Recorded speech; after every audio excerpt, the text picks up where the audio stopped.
देखिए, भारतीय जनता पार्टी से मैं कहना चाहता हूँ, अगर हिंदू राष्ट्र आपको बनाना है या हिंदू राष्ट्र बनाने के नाम पर तुम्हें हिंदुओं को उल्लू बनाना है। अगर तुम्हें हिंदू राष्ट्र बनाना है तो हिंदू राष्ट्र कौन बनाएगा? आचार्य प्रमोद कृष्णम। हिंदू राष्ट्र कौन बनाएगा? विपक्ष।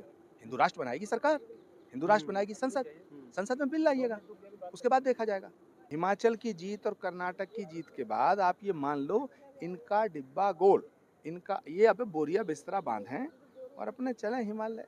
देखिए, अगर कोई भी संगठन देश के खिलाफ काम करेगा तो उसको उसके खिलाफ कार्रवाई होनी चाहिए, ये तो एक ऑब्वियस सी बात है। तो हमें इससे ऊपर उठना चाहिए, हमें सबको एक समान देखना चाहिए। हाँ, हर कम्युनिटी को ऑनर देना चाहिए, हर कम्युनिटी के हक की बात करनी चाहिए। सर, एक और हमारे साथ आचार्य प्रमोद कृष्णम जी हैं, इनसे हम बात करेंगे क्योंकि हाल ही में कर्नाटक में कांग्रेस पूर्ण बहुमत से सरकार बनाई है कांग्रेस ने, और इन्हीं सारे मुद्दों पर बात करेंगे। साथ ही साथ मुस्लिम जो डिप्टी सीएम की बात हो रही है उस पर भी बात करेंगे। सर, सबसे पहले मुबारकबाद आपको, पार्टी पूर्ण बहुमत से वहाँ पर विजय हुई है, किस तरह देखते हैं? देखिए, कर्नाटक की जनता का बहुत बहुत शुक्रिया। कर्नाटक की जनता ने हमें मैंडेट दिया है और बीजेपी को हराया है, और मैं इसके लिए कर्नाटक की जनता का आभार व्यक्त करता हूं। और सिद्धरमैया जी को, डी.के. शिव कुमार जी को, कांग्रेस के तमाम कार्यकर्ताओं को, प्रियंका गांधी जी को और राहुल जी को, और सोनिया जी को, जिन्होंने वहाँ कर्नाटक की जनता को विश्वास दिलाया कि हम एक अच्छी सरकार देंगे, तो आज का दिन अच्छा दिन है। बधाई सबको और शुक्रिया सबका। जीत की प्रमुख वजह आपको क्या लगती है? किन मुद्दों को कांग्रेस ने उठाया जो वो जीत मिली है उन्हें? बीजेपी का झूठ और बीजेपी का जो भ्रष्टाचार है, बीजेपी का जो पाखंड है, हिपोक्रेसी है, लोग इससे तंग आ चुके हैं और मुझे लगता है ये जीत उसी का नतीजा है।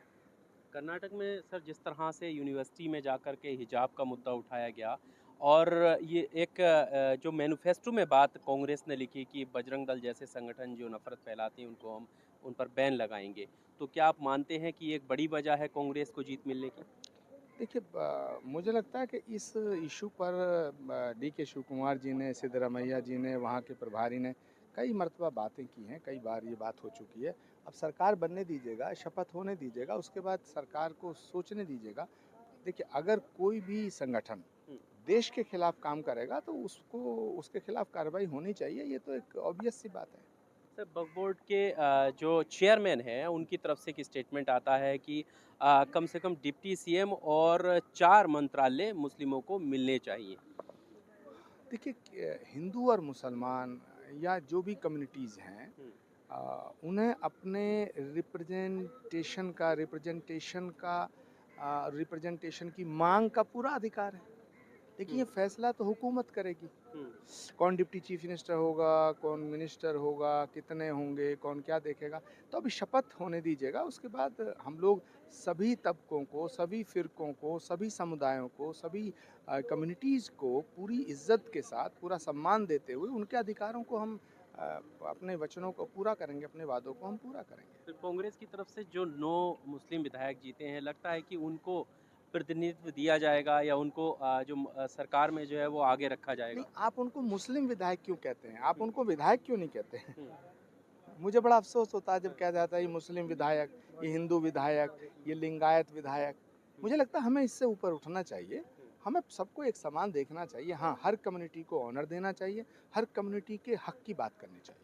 सर, एक और जो देश एक और देश में जो चीज़ें चल रही हैं उस पर भी बात करना ज़रूरी है। अभी एक मिनट, एक बाइट दे रहा हूँ। अभी बागेश्वर धाम वाले जो बाबा हैं, धीरेन्द्र शास्त्री, वो बिहार में कैंप लगाए हुए हैं, बिहार में दरबार लगाए हुए हैं, और वो उनकी मांग है कि वो हिंदू राष्ट्र जब तक नहीं बना देंगे तब तक पीछे नहीं हटेंगे, चाहे उसके लिए उनके प्राण भी चले जाएं।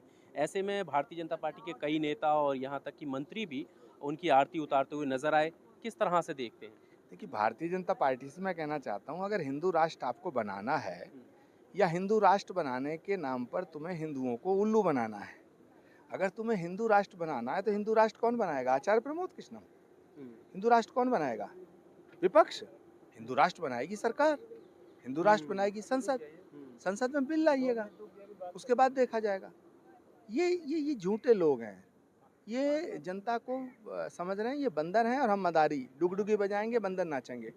ये ज़माना गया। हिमाचल की जीत और कर्नाटक की जीत के बाद आप ये मान लो, इनका डिब्बा गोल, इनका ये अब बोरिया बिस्तरा बांधें और अपने चलें हिमालय। तो धीरेन्द्र शास्त्री को जिस तरह से आगे रखा जा रहा है, किस तरह की तरफ इशारा है कि पॉलिटिक्स को लेकर? इस देश में नाना प्रकार के जीव जंतु विचरण करते हैं, कोई कुछ बोलता है, कोई कुछ बोलता है। देखिए, कोयल कूकती है, कौआ काव काव करता है, कहीं कहीं उल्लू भी बोलता है। आप कौवे की तुलना कर रहे हैं क्या नहीं धीरेन नहीं, शास्त्री कहीं से? कहीं उल्लू भी बोलता है। हाँ, तो ये सब अपने अपने धर्म का निर्वहन कर रहे हैं। सवाल इस बात का है कि कोई ऐसी बात बोल रहा है जो सबको अच्छी लग रही है, कोई ऐसी बात बोल रहा है जो सबको बुरी लग रही है। तो ये चलता रहता है। मैं किसी एक व्यक्ति के बारे में बात नहीं करता, मेरी किसी से दुश्मनी नहीं है, लेकिन देश की एकता जरूरी है। ये देश तभी तक देश है जब हम सब एक जगह हैं। हम अगर अलग अलग हो जाएंगे तो देश टूट जाएगा।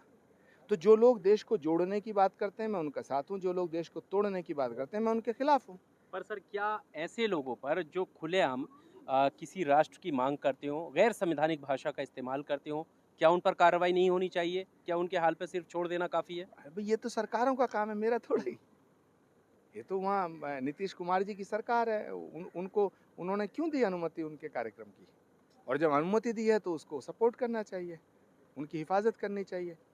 मैं किसी एक व्यक्ति के साथ नहीं हूँ, ना एक व्यक्ति के खिलाफ हूँ। मैं एक उसूल के साथ हूँ, मैं एक विचार के साथ हूँ। तो मुझे नहीं लगता, देखिए, ये देश जमहूरियत का देश है, डेमोक्रेसी का देश है। इसमें सबको अपनी बात रखने का अधिकार है। धीरेन्द्र शास्त्री भी अपनी बात रख रहे हैं, क्या फर्क पड़ गया?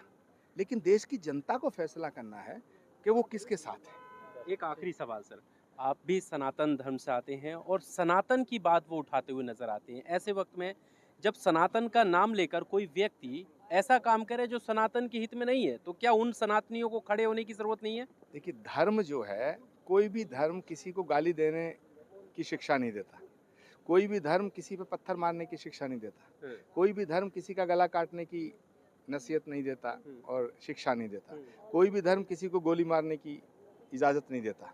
लेकिन सारे काम धर्म के नाम पे हो रहे हैं, तो धर्म के नाम पर ही अधर्म हो रहा है।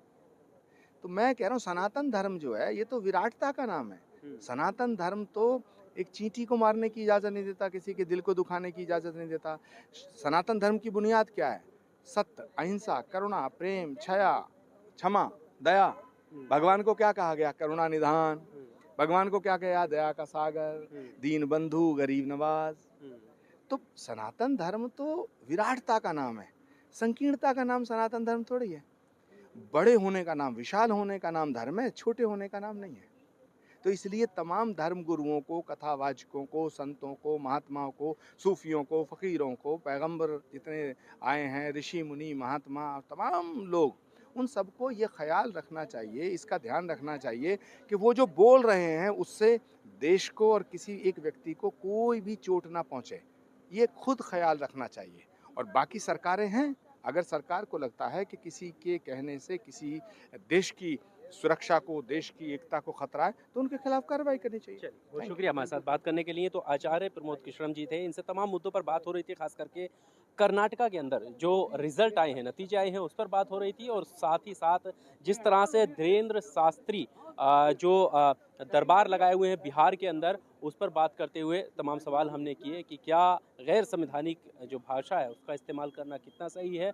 और यहीं पर ये बताते हुए नज़र आए हैं कि जो वहाँ की सरकार है वो इस चीज़ को देखे, वो इस चीज़ को डिसाइड करे कि आखिर क्यों ऐसे लोगों पर कार्रवाई नहीं हो रही है। इस पूरे इंटरव्यू को लेकर आपका क्या कुछ कहना है, कमेंट बॉक्स में आकर अपनी राय ज़रूर दीजिएगा। वीडियो अगर आपको पसंद आया तो लाइक और शेयर ज़रूर कीजिएगा। शुक्रिया। Subscribe now and press the bell icon. Never miss an update.